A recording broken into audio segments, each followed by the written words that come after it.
Hello. Aku mencoba filming dari arah baru dan kayaknya kelihatannya lumayan bagus ya kalau dari arah sini. Ya nggak sih? Kayak lebih kelihatan aja gitu buku-bukuku sama meja kerjaku. Terus nggak terlalu silau juga. Ya nggak sih? I think ini cukup bagus. Jadi mungkin bakalan aku lakukan lagi nanti-nanti. Jadi kemarin itu kan aku ke perpus Makam Bukarno buat ngembaliin buku yang huruf H sama I, terus untuk pinjem buku yang awalnya huruf J sama K. Sebenarnya beberapa hari yang lalu, 3 harian yang lalu kan aku emang udah selesai baca huruf H sama I. Yang apa ya, pokoknya yang H sama I itu kan aku udah selesai baca. Terus karena aku selesai bacanya lebih cepat daripada waktu aku ngembaliin, akhirnya aku karena belum sempat untuk ke perpus juga dan emang karena masih males untuk keluar rumah, akhirnya aku carilah buku di Ipusnas yang sekiranya menarik menurutku, meskipun sebenarnya aku juga nggak yakin kalau aku pinjem di Ipusnas itu aku bakalan baca dari situ, kecuali kalau emang ketika aku baca di Ipusnas terus waktu ke perpus itu ternyata ada buku fisiknya, kayaknya kemungkinan besar aku bakalan melanjutkan yang aku pinjam di Ipusnas. Terus aku cari-cari di Ipusnas itu novel-novel atau buku-buku apapun yang menarik menurutku yang diawali dengan huruf J sama K. Terus waktu aku searching di Ipusnas itu aku nemu yang huruf J itu Jakarta Rock and Roll, sama yang K itu Kalamata. Dan ini aku ngerasa dua buku ini tuh cukup menarik gitu loh ceritanya. Meskipun yang Jakarta Rock and Roll ini lebih ke metropop sih, lebih ke romance di perkotaan seperti biasanya. Cuman aku ngerasa ceritanya menarik antara dua tokoh utama itu, aku lupa namanya siapa, cewek dan cowok. Mereka itu sama-sama punya impian untuk membuat semacam teater pertunjukan yang besar gitu loh di Jakarta. Mereka tuh kayak punya punya ketertarikannya sama sama kayak Broadway something kayak gitulah. Terus ternyata ternyata si cowok ini udah punya istri. Terus si ceweknya juga tahu kalau si cowoknya itu punya istri dan pada akhirnya tuh ketahuan kan, ketahuan sama si istrinya cowok. Terus si cowoknya ini bingung, dia itu sebenarnya meskipun dia selingkuh, dia itu masih sayang sama istrinya dan dia itu pengen apa ya, dia itu mencintai istri dan selingkuhannya itu sama besar, cuman emang karena keadaan itu nggak mungkin lah dia menggenggam dua cinta yang sama. Terus si ceweknya itu pada akhirnya juga apa yang ngerasa dia itu nggak bisa diginiin, dia itu nggak bisa kalau dijadikan nomor dua atau selingkuhan, meskipun dia itu sebenarnya benar-benar mencintai si laki-laki ini, tapi pada akhirnya dia kayaknya mau nyerah. Terus dia menemukan seorang laki-laki yang mau memberikan cinta yang membuat dia nyaman. Terus ya udah sih, aku baca blurnya cuma sampai situ. Terus aku ngerasa lumayan menarik sih, nggak yang bagus-bagus banget yang ceritanya unik sih, enggak kan metropop ya udahlah ya, cerita palingan cerita tentang percintaan, keluarga, perselingkuhan ya yang umumnya seperti itu. Cuman aku ngerasa yang itu lumayan membuatku tertarik. Terus aku yang untuk huruf K yang Kalamata ini bagiku yang emang bener-bener menarik menurutku, karena ceritanya itu menceritakan seorang perempuan Bali, dalang kalau nggak salah, dalang Bali yang sudah cukup sepuh, cukup terkenal dan cukup hebat. Terus tiba-tiba dia itu mengalami demensia dan orang-orang itu juga apa ya, mempertanyakan bagaimana bisa seorang dalang yang hebat tiba-tiba dia itu kayak hilang dari peradaban dan mengalami keterpurukan sampai demensia itu, gimana ceritanya. Jadi ini novel ini sih kayaknya kalau berdasarkan apa yang aku duga dari blurbnya itu menceritakan tentang kehidupan si dalang ini dan mengupas tentang kehidupan si dalang ini, kenapa dia sampai mengalami demensia atau mengalami apa masalah dalam hidupnya kayak gitu sih. Jadi kayak ini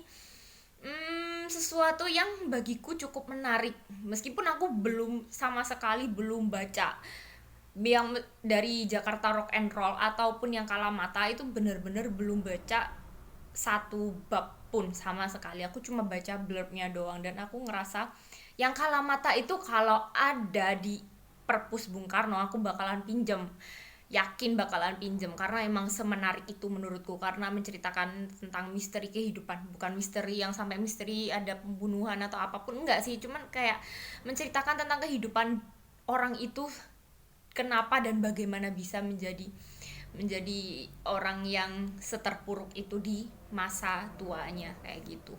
Cuman masalahnya waktu aku ke perpus Bung Karno itu nggak ada, dan sayang banget yang Kalamata itu aku nggak bisa baca fisiknya. Jadi ya udahlah, nanti kapan-kapan aku pastikan aku pastikan kalau aku bakalan baca yang Kalamata itu, entah kapan, pokoknya nanti aku bakalan baca.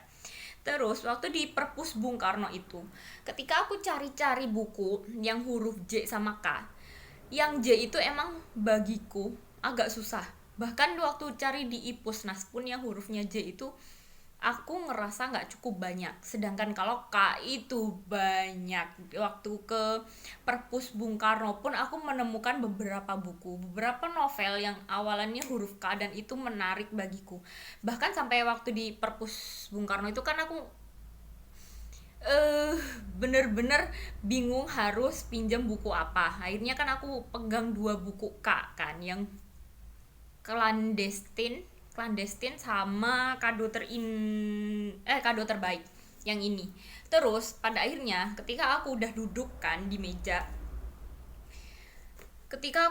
di meja itu kan aku ngeliat lah di Goodreads itu penilaiannya seperti apa dan bagaimana. Terus aku juga berusaha untuk cari di Ipusnas. Ternyata aku menemukan bahwa yang huruf J yang aku pegang, yang judulnya apa ya, aku lupa, Jakarta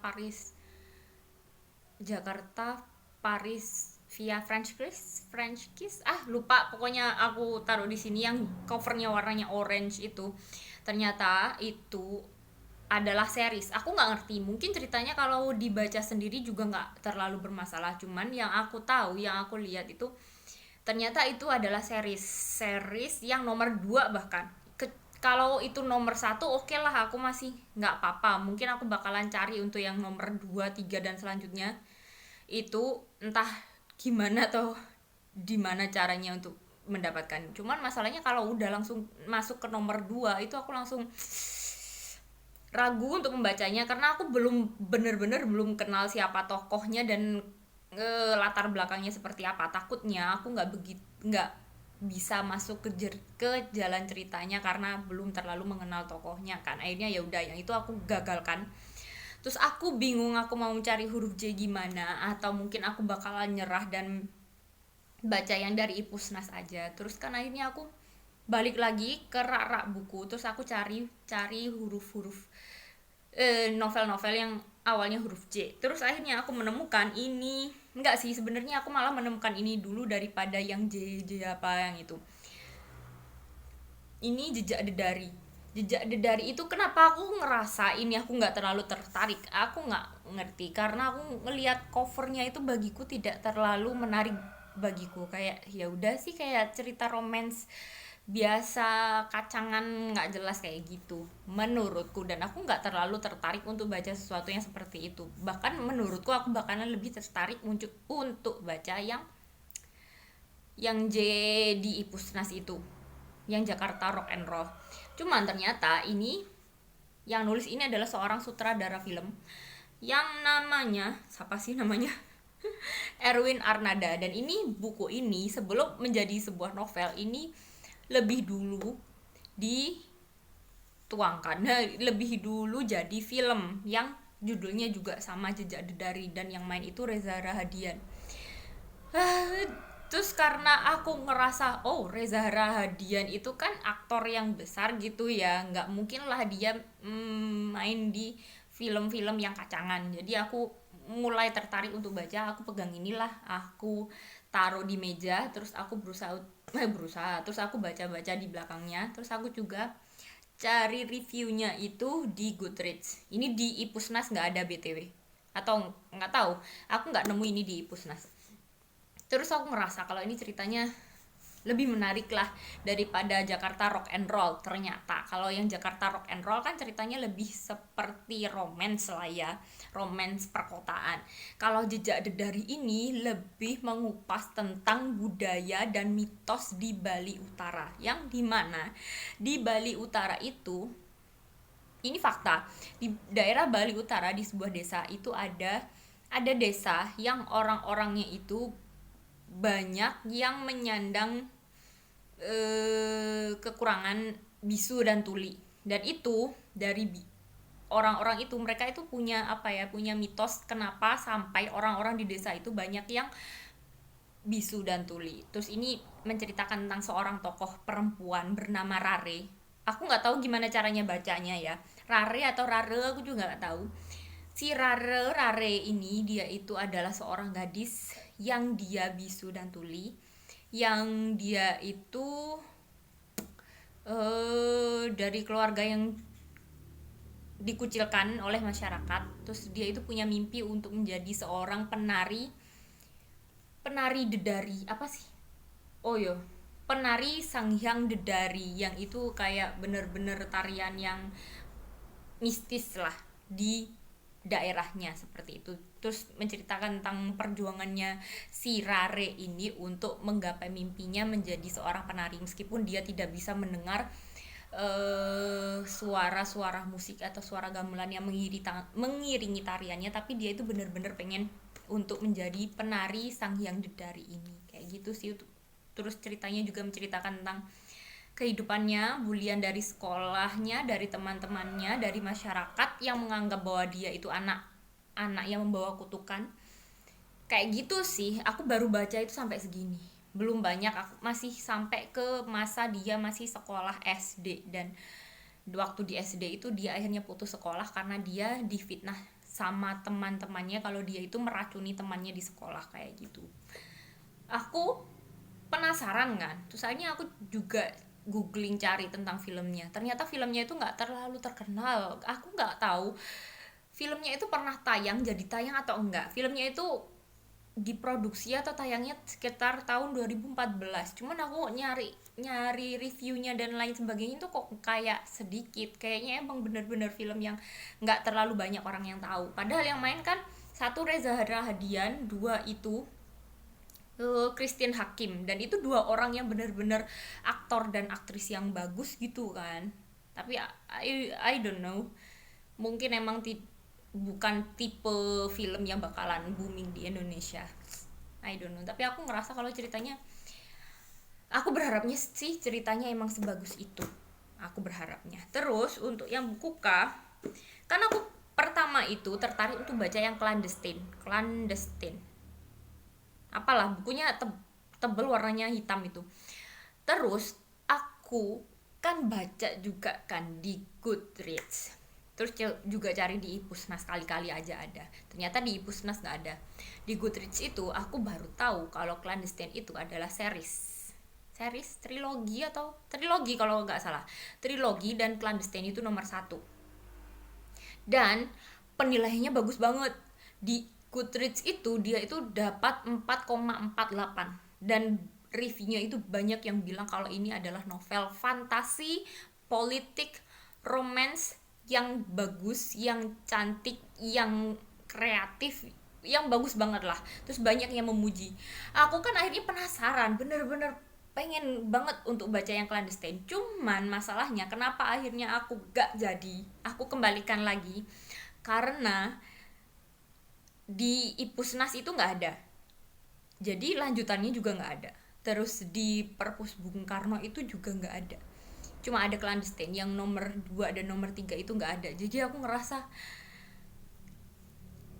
gimana caranya kalau aku baca itu, oke lah, aku nggak apa-apa baca itu. Kalau ada lanjutannya aku nggak masalah. Kalau sekarang aku baca huruf yang K dulu, Clandestine, terus nanti yang lanjutannya entah kapan setelah reading A to Z selesai atau gimana, nggak apa-apa, asalkan ada dulu, asalkan aku merasa yakin bahwa aku bakalan menyelesaikan novel ini. Cuman masalahnya itu nggak ada, jadi aku ngerasa takut kalau aku bakalan kecewa. Bukan kecewa karena ceritanya nggak bagus, enggak, tapi kecewa karena ceritanya sebagus itu terus akhirnya aku tidak menyelesaikan untuk baca novelnya. Aku bakalan kepikiran banget nggak sih kalau kayak gitu, aku bakalan merasa kecewa pada diri sendiri karena aku tidak bisa menyelesaikan series ini kayak gitu sih. Akhirnya ya udahlah, aku menyerah aja. Nggak tahu, mungkin nanti pada akhirnya aku bakalan bakalan tertarik, bukan tertarik, sekarang pun juga udah tertarik, bakalan baca novel itu atau enggak, karena aku kepikiran, sampai sekarang pun aku kepikiran untuk baca yang itu. Ya udahlah, akhirnya aku menyerah, terus aku baca novel yang ini, yang Kado Terbaik. Ini novel cukup baru dan ini udah lumayan buluk juga ya di Perpus Bung Karno. Ini tahun 2022 kalau nggak salah terbit pertamanya. Sebentar, ya tahun 2022 dan sekarang 2023 dan bukunya udah kayak gini. Jadi aku ngerasa ini adalah buku yang lumayan hitungannya terbaru di Perpus Bung Karno. Jadi aku pinjam yang ini aja. Ini di Ipusnas pun juga ada. Sebenarnya di Ipusnas ada. Kalau sekarang tuh masih antri. Aku udah masuk dalam antrian, cuman masalahnya yang baca peminatnya cukup banyak ya, sampai sekarang aku belum bisa pinjam ini di Ipusnas. Terus aku juga ngerasa anehnya adalah kalau aku search buku ini di Ipusnas, entah pakai judulnya atau pakai nama penulisnya, itu aku nggak bisa dapet. Jadi aku nggak tahu gimana sih sistemnya Ipusnas itu. Banyak loh buku-buku yang aku berusaha search itu nggak ada, tapi ternyata ada. Tiba-tiba kalau kita lagi scroll buka buku apa, terus di bawahnya ada rekomendasi, itu di situ tuh ada gitu loh bukunya. Tapi itu kalau di search pakai kata kunci keywordnya itu, pakai penulisnya atau pakai judulnya, itu nggak ketemu. Dan salah satunya ya buku ini. Tapi untungnya aku dapat ini di Perpus Bung Karno, dan ini kayaknya satu-satunya di Perpus Bung Karno yang available. Maksudnya kan kadang di Perpus kan ada satu judul dengan beberapa eksemplar. Yang ini kayaknya cuma satu-satunya deh, nggak tahu. Ini aku menduganya ya. Ini menceritakan tentang kisah seorang anak yang bernama Rizky. Rizky ini punya dua adik perempuan. Terus mereka itu ditinggal di sebuah panti asuhan oleh ibunya. Ayahnya itu sudah meninggal. Setelah ayahnya meninggal, mereka itu diserahkan ke panti asuhan sama ibunya. Dan ternyata di panti asuhan ini mereka itu nggak bener-bener apa ya, tempatnya itu bukan panti asuhan ya bener-bener panti asuhan, tapi lebih seperti apa ya, penampungan anak-anak terbuang lah. Terus mereka itu mengalami banyak siksaan di panti asuhan itu. Dan itu aku ngerasanya menduganya bahwa ceritanya novel ini bakalan banyak kisah sedihnya yang mungkin bakalan bikin aku nangis. I don't know, mungkin ini bakalan jadi buku kedua yang bisa membuat aku nangis di tahun ini. Semoga aku kuat baca sesuatu yang sedih, karena aku tuh sebenarnya nggak kuat-kuat banget untuk baca sesuatu yang sedih. Itu kayak aku berusaha untuk menghindari baca buku-buku sedih karena aku takut merusak moodku sendiri. Tapi karena aku penasaran banget, ini kayaknya bagus gitu loh. Dan aku udah baca di prolognya sih. Habis prolognya kan menceritakan tentang awal mula mereka masuk ke panti asuhan itu. Terus aku baca bab pertama itu paling baru sampai 2 halaman, belum banyak. Aku masih coba-coba doang, bukan coba-coba sih, maksudnya aku masih berusaha memahami lah background story-nya kayak apa. Soalnya kan aku mau baca yang huruf J dulu, Jejak Dedari dulu, kayak gitu sih. Jadi ini adalah reading update-ku belakangan ini.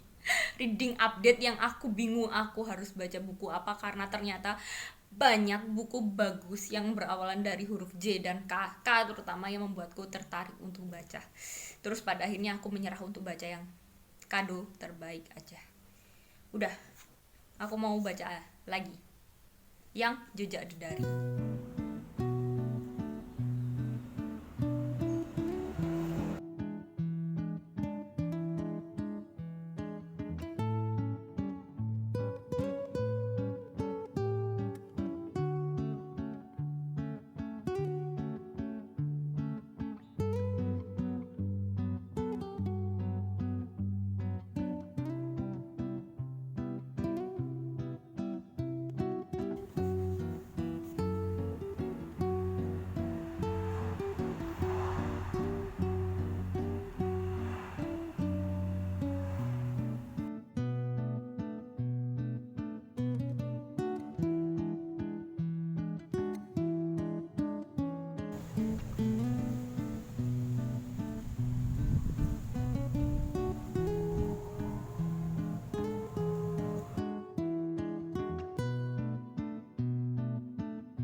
Hai hai, aku mau kasih reading update tentang Jejak Dedari yang aku baca. Ini aku udah baca sekitar 3 hari, hampir 4 hari.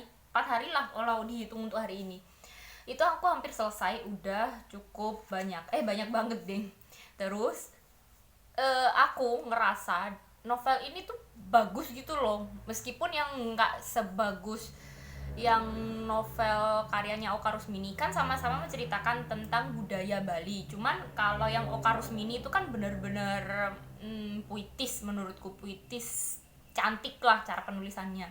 Kalau yang ini ya dibilang biasa aja juga enggak. Cuman untuk penggambaran situasinya, penggambaran kayak tempatnya, penggambaran tentang tariannya, budayanya itu cukup cukup jelas menurutku. Apalagi di sini tuh ada selipan-selipan foto-foto dari filmnya kayak gini-gini ini membantu banget buatku untuk membayangkan ceritanya, jalan ceritanya, orang-orangnya seperti apa di dalam kepalaku. Kan biasanya kalau novel kan emang nggak ada foto-fotonya atau nggak ada gambarnya kan. Kalau ini kan emang pada awalnya dibuat filmnya dulu baru jadi novel. Jadi kan ada apa ya, scene-scene yang emang bagiku fotonya yang diambil itu cantik dan itu bener-bener membuatku pengen pengen banget untuk ke Bali. Apalagi belakangan ini aku suka banget untuk baca novel-novel yang mengangkat kisah budaya Bali. Enggak sih, sebenarnya mungkin emang diawali dari Oka Rusmini, akhirnya kan jadi penasaran sama budaya Bali. Kalau ada untuk novel-novel yang budaya lain, budaya Indonesia lain, aku pengen baca juga sih. Cuman untuk sekarang yang aku dapatkan adalah yang budaya Bali. Terus untuk ceritanya itu nggak sampai yang setragis di novelnya Oka Rusmini sih, enggak. Kenapa aku bandingin sama Oka Rusmini? Karena emang sama-sama budaya Bali ya kan. Cuman yang di sini tuh aku ngerasanya emang karena diambil dari film, jadi rasanya dramatis film yang mengangkat budaya dan keluarga, nggak sih ya, kayak gitu sih. Terus aku baru ngerti kalau ternyata novel ini tuh kayak slice of life-nya si Rare apa Rare itu, nggak tahu, Rare lah kayaknya ya. Orang Bali biasanya pakai nggak sih? Ya si Rare ini, kupikir pada awalnya ini menceritakan tentang kehidupan Rare dari kecil sampai dewasa. Cuman ternyata di sini emang menceritakan hanya sebagian kecil, hanya waktu Rare itu umurnya sekitar belasan tahun ketika dia mulai dikeluarkan dari sekolah sampai dia itu belajar untuk menjadi penari Sanghyang Dedari. Terus ternyata aku menemukan bahwa Rare itu apa ya, dia ini gadis yang tegar sih sebenarnya, meskipun di desanya itu yang mengalami bisu dan tuli itu banyak emang di desanya kan banyak anak-anak atau bahkan orang tua yang emang turun-temurun mengalami bisu dan tuli. Cuman karena Rare ini dia itu lahir di waktu wuku wayang, aku nggak ngerti wuku wayang itu apa, mungkin dari, kalau di Jawa itu mungkin saat suro, nggak tahu sih. Pokoknya karena dia lahir di hari buku wayang, dia itu perlu diruat. Sedangkan karena keluarganya itu tidak mampu, sampai dia umur 15 tahun itu dia itu belum diruat. Karena emang ruatan untuk anak yang lahir di buku wayang itu butuh biaya yang besar, dan itu butuh melibatkan satu desa kalau nggak salah. Pokoknya biayanya besar banget, nggak seperti anak-anak yang lahir di hari-hari yang lainnya. Karena buku wayang itu adalah waktu dimana Betara Kala yang kayak raksasa yang jahat itu, dia itu datang ke bumi. Karena dianggap sebagai petaka, maka Rare ini selain dia itu kolok itu bisu dan tuli, dia itu juga dikucilkan atau diasingkan, dibenci sama masyarakat di desanya karena dia juga lahir di buku wayang. Jadi dia double gitu loh. Kayak kutukan yang diterima Rare itu double menurut orang. Jadi kan dia dibenci sama orang-orang. Sedih sih sebenarnya hidupnya Rare. Cuman belakangan ini dia dia ini mendapat apa ya, mendapat taksu. Taksu itu apa ya? Taksu itu kayak ketika seorang penari itu mendapatkan kayak energi, didatangi oleh para dewi yang membuat dia itu pantas untuk menjadi seorang penari Sangyang Dedari, kayak gitu sih aku bacanya sampai sini kayak gitu. Terus dia itu juga mau diruat, ibunya sampai mengorbankan dirinya sendiri untuk mencari biaya untuk meruat Rare, karena ketika Rare udah mau kayak masuki ulang tahun ke-15 apa 16 aku lupa, itu tuh di desanya itu mendapatkan banyak musibah gitu loh, dapat apa ya, petaka. Jadi karena itu orang-orang di desa menganggap kalau petaka yang datang itu karena si Rare ini belum diruat. Akhirnya ibunya ini mau nggak mau mengorbankan dirinya biar Rare bisa diruat dan biar desanya ini bisa disucikan kembali, kayak gitu sih. Aku belum selesai tapi kayaknya aku sudah bisa menduga endingnya seperti apa. Terus identitas orang tuanya Rare itu masa lalunya seperti apa juga udah tahu. Aku suka, cuman entah kenapa aku tuh penasaran sebenarnya untuk nonton filmnya juga, cuman I don't know, susah banget untuk cari filmnya Jejak dari ini. Bahkan di YouTube pun aku cari trailernya juga nggak ada, I don't know. Terus aku juga mulai tergoda untuk baca buku yang ada di Ipusnas, karena aku pikir ya udahlah aku korbankan yang di Ipusnas, aku baca Jejak Dedari sama Huruf yang K itu kado terbaik, yang itu kan mauku kayak gitu. Cuman kok sayang ya yang di Ipusnas ini aku cukup tertarik. Terus aku ngelihat yang Huruf J yang Jakarta Rock and Roll itu novelnya nggak terlalu tebel, cuma 180 halaman kalau nggak salah. Jadi aku ngerasa daripada aku nggak baca, daripada aku merasa menyesal nggak baca, akhirnya aku baca juga. Jadi aku baca ini ketika siang, ketika aku masih mood untuk pegang buku fisiknya. Terus yang untuk Jakarta Rock and Roll itu aku baca kalau udah mau tidur atau pegang HP atau ketika aku nggak bisa baca buku fisik, kayak gitu sih. Jadi mungkin minggu ini untuk minggu ini aku bakalan baca Huruf J itu dua, Jejak Dedari sama Jakarta Rock and Roll gitu sih. Terus habis itu baru melanjutkan yang kado terbaik sama Kalamata. Cuman yang Kalamata itu aku baca reviewnya di Goodreads kok nggak bagus ya, padahal aku baca blurbnya itu kayaknya menarik gitu loh menurutku. I don't know, aku nggak tahu bakalan aku baca apa enggak. Udah gitu aja sih, aku mau melanjutkan baca ini, palingan hari ini juga selesai, dan aku bakalan kasih review terakhirnya itu besok mungkin, atau mungkin nanti malam, I don't know.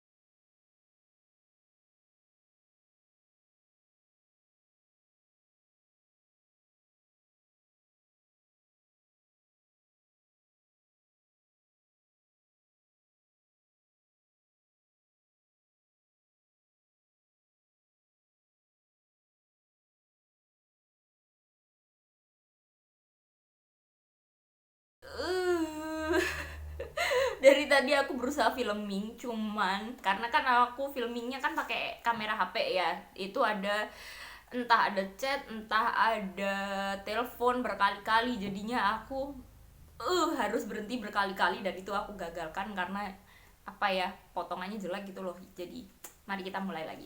Ini aku selesai baca novel Jejak Dedari itu kemarin. Aku baca ini sekitar 4 harian, lumayan cepet dia. Aku lumayan suka sama novel Jejak Dedari ini. Cuman bagiku emang untuk penulisannya itu aku lebih suka penulisannya gayanya Oka Rusmini yang sama-sama juga membuat novel yang mengangkat kisah budaya di Bali. Cuman kalau yang untuk Oka Rusmini itu lebih mengangkat kisah tentang kasta-kasta di Bali yang membuat percintaan antara laki-laki dan perempuan di Bali itu jadi rumit. Kalau di sini ini lebih banyak hal yang dibahas, bukan kasta.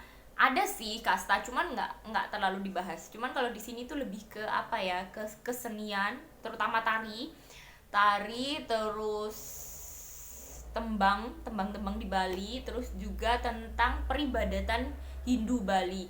Karena kan aku Muslim ya, aku nggak tahu sama sekali tentang peribadatan Hindu Bali itu seperti apa. Aku ngertinya ya udah nyepi kayak gitu-gitu, nyepi galungan semacam perayaan besar. Cuman untuk peribadatan yang hariannya seperti apa itu aku nggak tahu.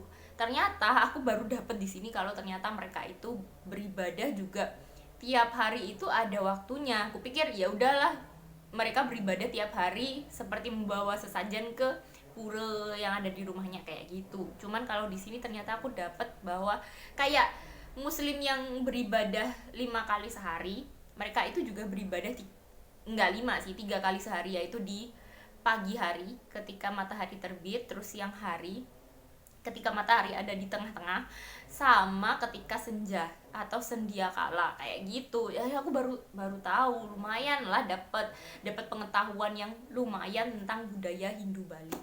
Terus untuk penggambaran tempatnya aku ngerasa terbantu banget sama foto-foto yang diambil dari scene-scene yang ada di film. Jadi aku kebayang banget tempatnya seperti apa, terus kostumnya, orangnya kayak apa, itu aku suka dan merasa terbantu sama foto-fotonya. Ya iyalah kan ini awalnya dari film kan.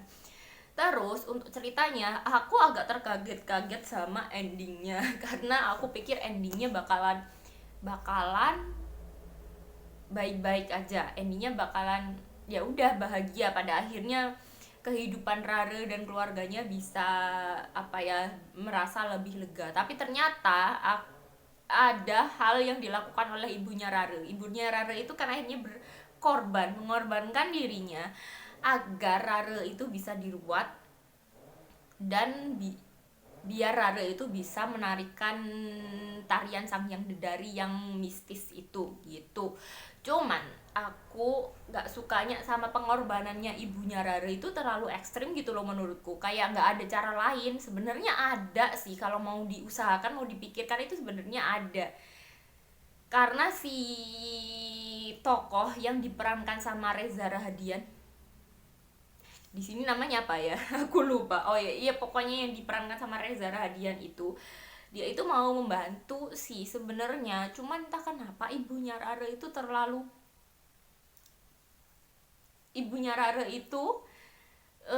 harga dirinya terlalu tinggi untuk mau menerima bantuan dari si yang Reza Rahadian itu. Dia kan pemuka agama gitu ceritanya, si Reza Rahadian. Cuman uh terus akhirnya ibunya Rara ini yang namanya Mena ini akhirnya mengorbankan dirinya untuk meminta bantuan ke orang yang sebenarnya jahat. Terus endingnya itu gak baik, bener-bener gak baik banget untuk kehidupan Mena dan orang yang jahat itu. Terus akhirnya emang endingnya lumayan baik sih untuk Rara, tapi sebenarnya masih ada bayang-bayang hitam, bayang-bayang tentang apa yang dilakukan oleh ibunya Rare itu untuk Rare, yang membuat cerita ini kayaknya belum benar-benar selesai sih aku ngerasa. Ya selesai sih untuk masalah Rare, pada akhirnya kan dia bisa diterima sama warga karena dia sudah menjadi penari Sang Hyang Dedari yang sangat disakralkan itu kan. Akhirnya kan Rare